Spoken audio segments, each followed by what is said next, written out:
It was a fateful night on Fairview, Alberta on June 12, 1962. An insufferable man was born in the small town of Canada as the eldest son of a library keeper and a school teacher. His mother, the library keeper, showed his eldest son the works of George Orwell, Aldous Huxley, Alexander Solzhenitsyn, and Ayn Rand. He worked on his teenage years in the NDP, but was disillusioned with the party because he believed there was no gratification for the poor, but just hate for the rich. He had hopes for a left-wing revolution until somehow he met left-wing activists in college. That man will be known as Jordan B. Peterson, an insufferable human being.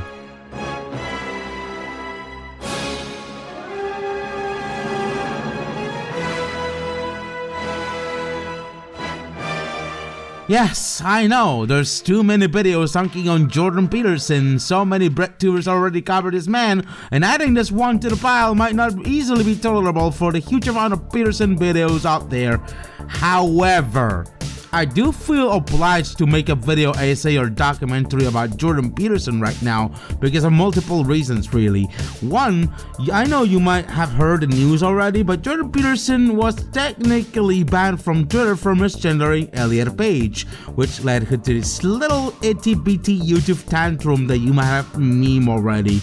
Up yours, woke moralists. We'll see who cancels who. I mean, this bit is a tad funny for how he delivers it. He just looks like a Saturday morning cartoon villain. We'll tackle this later, but it is essential to know that one of the main reasons why I'm making this video is that, boy, I'm looking for an instant source of quick revenue highlighting the trend. The trending topic is incredibly juicy. I'm fucking starving! Second, and this might be too obvious but more important already, is that with this new surge of meme popularity surrounding Jordan Peterson, one could not avoid that he might further recruit some more gullible idiots to this shitty ideology and thus turning more people into the alt-right pipeline, and I ain't wanting that to happen. So this video is meant to illustrate the antics and cons that Jordan Peterson is involved and which he creates ideologically and in general. And third, I mean, the guy's already a fucking train wreck of a human himself. You cannot believe the guy has a following, and I find it hard to believe anybody will take him seriously. So, without further ado, let's dive deep into the history, the life, and shenanigans of Jordan B. Peterson, aka the Lobster Red Skull Daddy.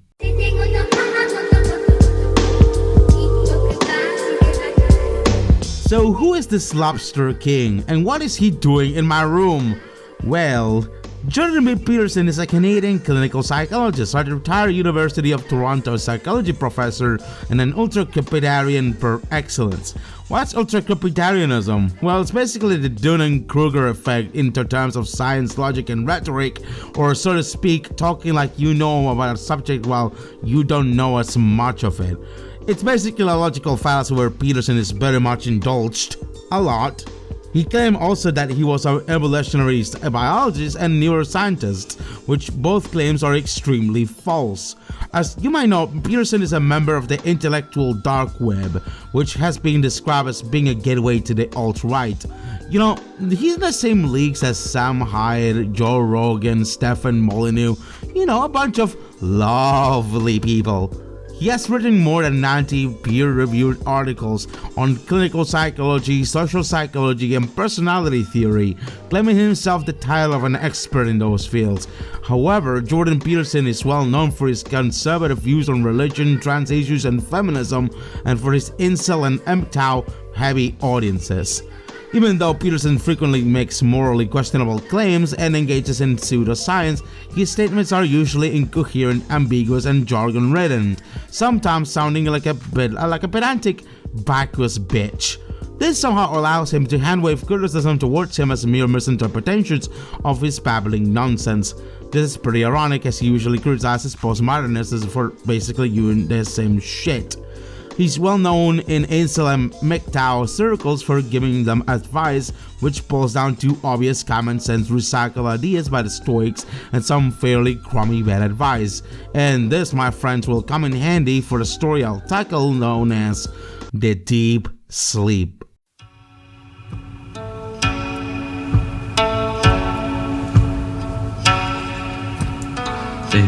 So, just in case you hear yet another bit of advice from Peterson instead, I'm gonna remind you of a story that got Peterson in Russia a long time ago. Peterson had a severe addiction to benzodiazepine tranquilizers. He took so many that he nearly died in an induced coma, as testimony of Michaela Peterson, his daughter. This statement was a bit of a half-truth, for you see, Peterson had left his wife, who was very sick, to treat his drug addiction in Russia in a very peculiar manner. He had himself forced an induced coma merely to just avoid the withdrawal and waking up with a problem that much more easily solved with less personal work to do. This, my friends, is considered cheating at life. With the money, cheat from the Sims. Anyone who has gone through extensive drug addiction recovery therapies can testify the middle finger towards Jordan Peterson to an extent that they want to shove a broken bong up their rectum. Not only that, this must tick all the boxes in its principles of personal responsibility and how to live your life to the fullest, because even then, he didn't seem to lose many fans or followers because of this. This might say a lot about his fans. He obviously returned from Russia in October 2020, how convenient, during the whole COVID crisis, in what seems to be a psychopathic, pardon the word, attempt at getting back at his followers. I've been suffering from impaired health, severely impaired health, as a consequence of benzodiazepine use for anxiety, or more accurately, from a combination of using that medication and then ceasing its use once I realized it was dangerous. So, maybe whenever you do have a problem with drug addiction or any other drug that is dangerous, just remember, a couple hundreds of thousands of dollars will keep the doctor away. Oh wait, you don't have money? Well, suck it up, pleb!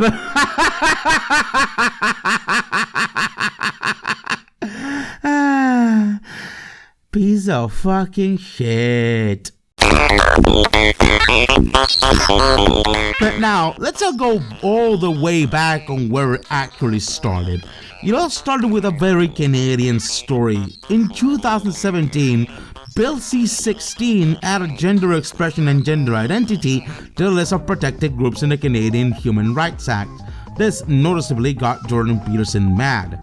Despite the circumstance that Canadian residential school abuse towards Indigenous people is still a fucking thing. Peterson opposed the bill because he claims it mandates compelled speech and thus violates free speech. Yes, the free speech argument. Classy. I oppose discrimination against gender identity and gender expression. That's not the point. The point is the specifics of the legislation that surrounds it and the insistence that people will have to use compelled speech. That's what I'm objecting to. I've dealt with all sorts of people in my life, people who don't fit in all sorts of different ways. I'm not a discriminatory person. There's 500 hours of my teaching to my classrooms on tape on YouTube, and nobody's found a smoking pistol. I'm not a discriminatory individual, but I think this legislation is reprehensible, and I do not believe for a moment that it will do what it intends to do. That's a whole way of circles to just say you just want to misgender Elliot Page. Here's a fun fact, everyone. Bill C-16 was not meant to criminalize pronoun misuse, but it's an extension of Canada's human rights laws to trans status, which avoids potential hate crimes against trans people. Second fun fact is that Peterson uses the preferred pronouns of his students a lot. It's just that he does not believe he should not be required to.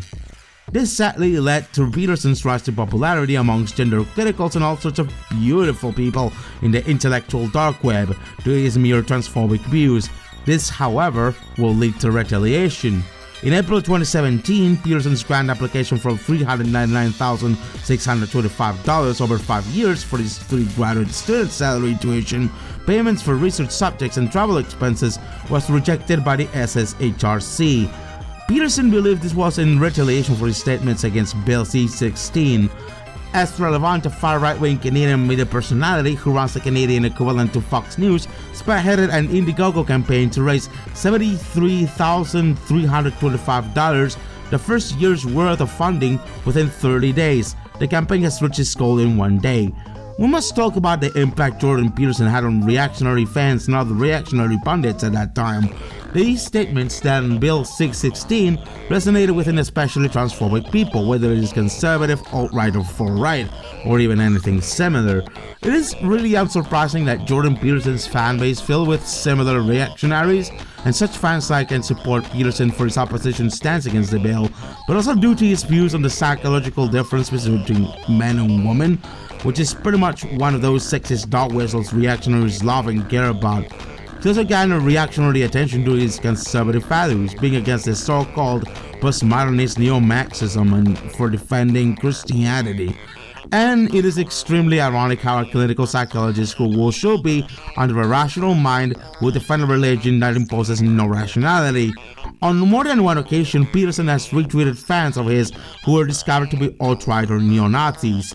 This schmuck, despite all of that, had appearances not just on the Joe Rogan podcast, but also on the H3 podcast. I have no basic idea how Ethan Klein will platform such a fascist schmuck like him, but hey, maybe that's just me. So, one of the things Hitler started, it's a very strange story in many ways, because Hitler was obsessed with order and cleanliness. He was a very orderly person. And he was very sensitive to disgust, because you think, well, the Nazis were afraid of the Jews, because they were other. And that's not right.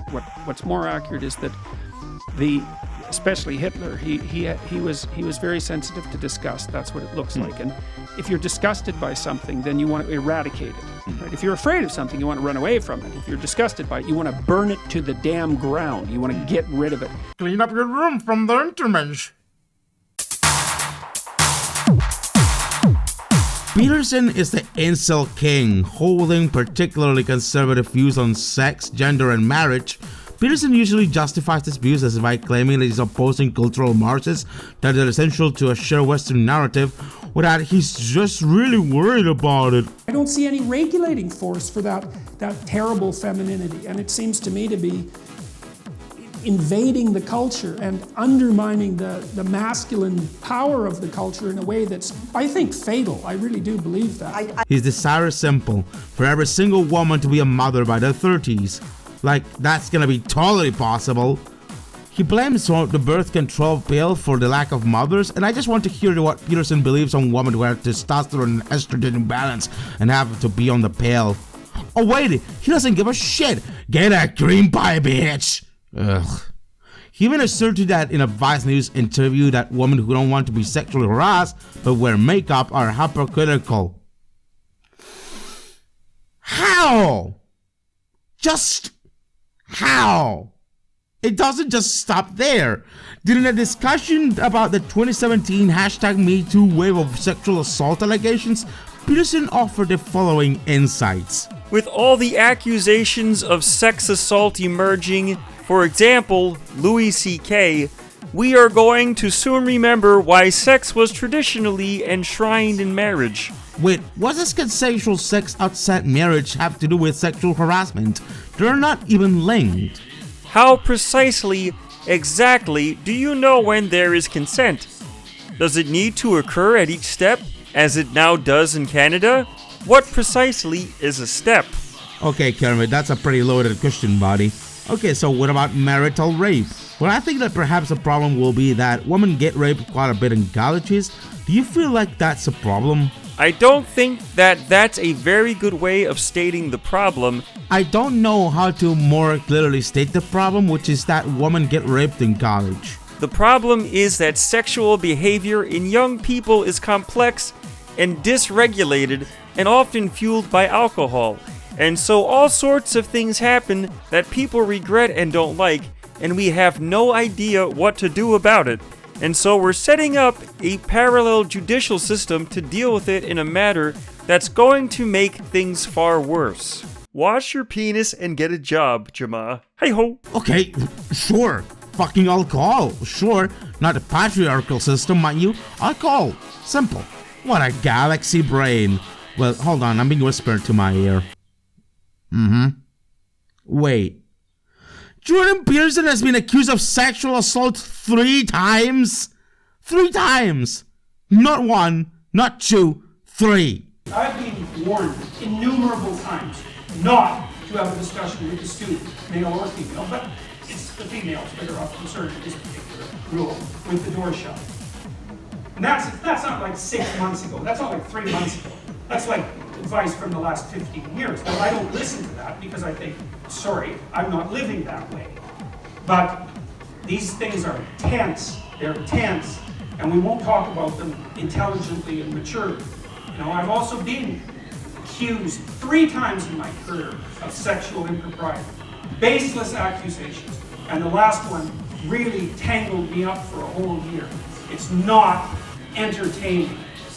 So there's plenty to be sorted out, but like I said already, we live in the delusion of a 13-year-old adolescent girl, and so as long as we maintain that level of sophistication, we're not going to have a real conversation about what rules should govern men and women in the workplace. So you can't even open the damn discussion without being jumped on by, a ray of like rabid harpies. Yeah, guys, I'm not entertained by these rabid harpies accusations of sexual assault. Look, if I were to point every misogynistic remark made by Jordan B. Peterson, this video will beat Quinton Review's video record, and there ain't nobody sitting there here for all that. But bottom gist of this, Peterson not only proved he's a misogynistic prick telling a bunch of misogynistic nonsense, but he's also shown to be, he's a bit of a creep. Jordan Peterson is a sole defendant of the dominance hierarchy in animals, and he might not be the only one to start categorizing between beta, alpha, and sigma males in people too. This all started in an interview on January 2018 with journalist Kathy Newman. Peterson was trying to promote his new book, 12 Rules of Life, An Antidote of Chaos. I'm not going to obviously read that bunch of nonsense because it's all a bunch of pseudoscience, but in an interview, he argued that hierarchies are not a social construct, but biological to some extent. What did he compare humans to for this? Lobsters. Yep, lobsters. Out of all the animals in the animal kingdom, he compared humans to lobsters. What the fuck? Again, Peterson is relying on its ultra-corpitarianism. He's not a marine biologist. This just kicks in the Dunning-Kruger effect or scientific arguments. It's pretty obvious that plenty of animals live together without the need to assert dominance over one another. This must be yet the stupidest statement that Peterson has ever made ever. And to think humans are comparable to lobsters out of everything has made him into a meme status. He often even embraces the lobster meme as some sort of deflection. I don't know about you, but if you constantly brag about a really dumb statement you made with no scientific basis behind it, you are beyond stupid. And this is not the only bit of pseudoscience that Peterson has spewed, because if I only limited myself to this lobster theory, that will not be enough. It seems that Peterson might read too much into Jeremy Narby's The Cosmic Serpent, in which describes how shamans can read into molecules through the ingestion of ayahuasca. He thinks clearly that the DNA is represented in Egyptian, Chinese, and Hindu art, from times where they didn't even know what DNA is. These images clearly are meant to represent how snakes made, for which ancient civilizations have seen multiple times, but he has come with a bonkers explanation about this. This is from China. So this is Foxy and Nuwa. I think I've got that right. But I just love that representation. It's so insanely cool, this representation. So you see the primary mother and father of humanity emerging from this underlying snake-like entity with its tails tangled together. I think that's I really do believe this, although it's very complicated to explain why. I really believe that's a representation of DNA. So, and that representation, that entwined double helix, that is everywhere. You can see it in Australian Aboriginal art, and I'm using the Australians as an example because they were isolated in Australia for like 50,000 years. They're the most archaic people that were ever discovered, and they have clear representations of these double helix structures in their art. So, and those are the two giant serpents out of which the world is made, roughly speaking. It's the same thing, you see that in the staff of Asclepius, which is the healing symbol that physicians use, although usually that's only one snake, but sometimes it's two. So that's a Chinese representation, and then there's this. That's the Egyptian representation.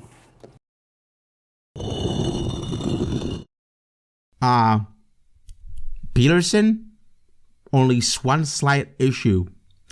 That doesn't even look like DNA. Peterson also said this gem about DNA. And I actually think what's happening is that the DNA is a very, very complex microcomputer.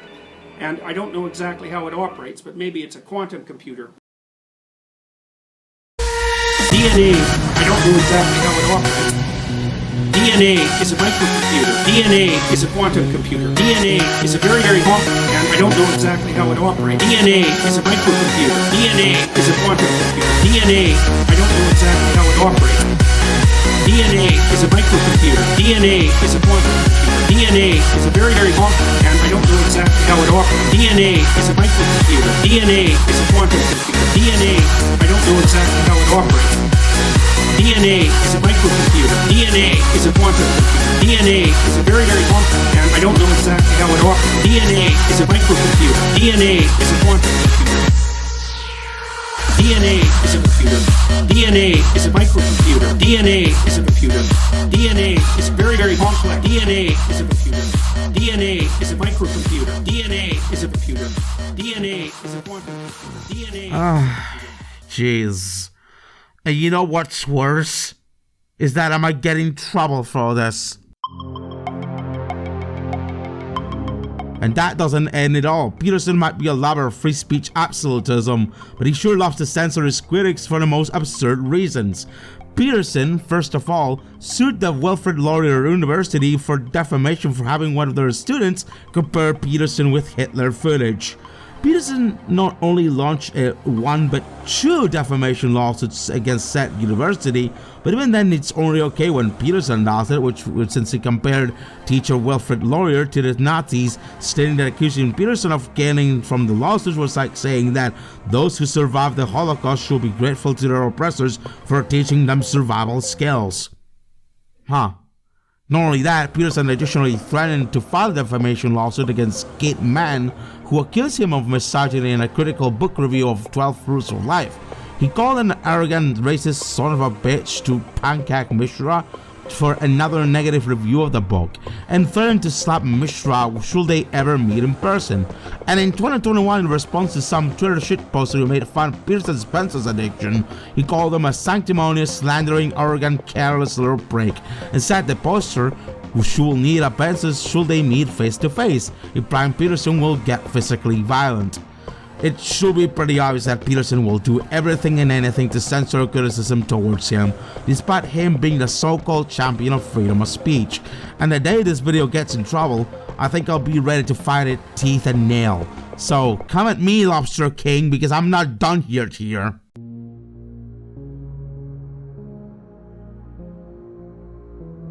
Luckily, his relevance might be eternally dwindling from now on.